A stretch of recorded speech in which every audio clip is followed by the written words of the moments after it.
నిజామాబాద్ జిల్లా బోధన మండలం సాలూర జాతీయ రహదారిపై రైతులు రాస్తా రోకో చేపట్టారు. రోడ్డుపై బైఠాయించి శనగ కొనుగోలు కేంద్రాలు వెంటనే ఏర్పాటు చేయాలని డిమాండ్ చేశారు. దీంతో పెద్ద ఎత్తున రహదారిపై వాహనాలు నిలిచిపోయి ట్రాఫిక్ ఇబ్బందులు ఎదురయ్యాయి. బోధనలో మంజీరా పరివాహక పరిసర ప్రాంతాల్లో ఎక్కువగా శనగ పంటను పండించారు. ప్రభుత్వ ఆదేశాలతో శనగ పంట పండించిన రైతులకు ఇప్పుడు చుక్కలు చూపిస్తున్నారని కేంద్ర రాష్ట్ర ప్రభుత్వాలపై రైతులు మండిపడ్డారు. రైతు వ్యతిరేక చట్టాలను అనుసరిస్తూ రాష్ట్ర ప్రభుత్వం కొనుగోలు కేంద్రాలు ఏర్పాటు చేయడం లేదని రైతులు ఆవేదన వ్యక్తం చేశారు.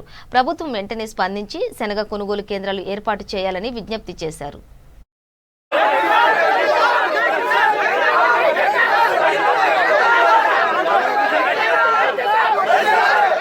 కేంద్ర రాష్ట్ర రెండు ప్రభుత్వాలు రైతులు చేసుకుంటే రైతు అంటాడు ఎక్కడికి పోవాలా?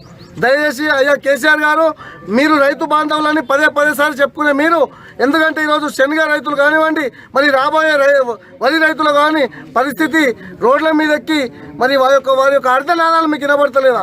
ఈరోజు ప్రభుత్వ మద్దతు ధర 5,100 రూపాయలు సెంట్రల్ గవర్నమెంట్ ప్రకటిస్తే తీరా 20 రోజుల నుంచి దళారులు గ్రామాలలో ప్రవేశించి 4,300, 4,400, 4,500 కాడికి దాదాపు క్వింటాల్కి వచ్చేసి 500 నుంచి 700 దాకా దోచుకునే పరిస్థితి. తీరా ఒక్కొక్క రైతుకు 6,000 పంట ధరను కోల్పోవాల్సి వస్తున్నది. దయచేసి మేము ఒకటే చెప్తున్నాము, ఈరోజు ఇంత పెద్దన ఏ పార్టీ సపోర్ట్ లేకుండా పార్టీలకు అతీతంగా ప్రతి ఒక్క రైతు కుటుంబాలు ఈరోజు వచ్చి సాలూర జాతీయ రహదారిపై రస్తారోకో చేస్తున్నారంటే దానికి ఏంటంటే వాళ్ళలో ఎంత కడుపు మంట ఉంటే కానీ ఈరోజు రోడ్డుపై వచ్చి రైతు కూర్చుంటాడు. ఎందుకంటే ఈరోజు ఖచ్చితంగా మేము డిమాండ్ చేస్తున్నాం. ఇంకొకటి ఏం చెప్తున్నారంటే లీకేజీలు ఇస్తున్నారు. ఈ యొక్క రైతు రస్తారోకోను నీరు గార్చేందుకు మా ప్రాంతం నుండి మరి ఆ నాయకులు మరి రైతు పెట్టి అన్నం తింటున్నారా, నీరు గార్చేందుకు మరి కౌంటర్.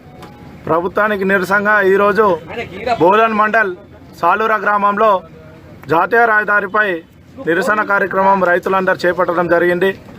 ఈరోజు మనం చూస్తూ ఉంటే ప్రభుత్వం మన రాష్ట్ర ప్రభుత్వం కేంద్రం ఏ విధంగా వ్యవహరిస్తుందో రాష్ట్రం కూడా దాన్నే అనుసరించి వ్యవహరిస్తుంది.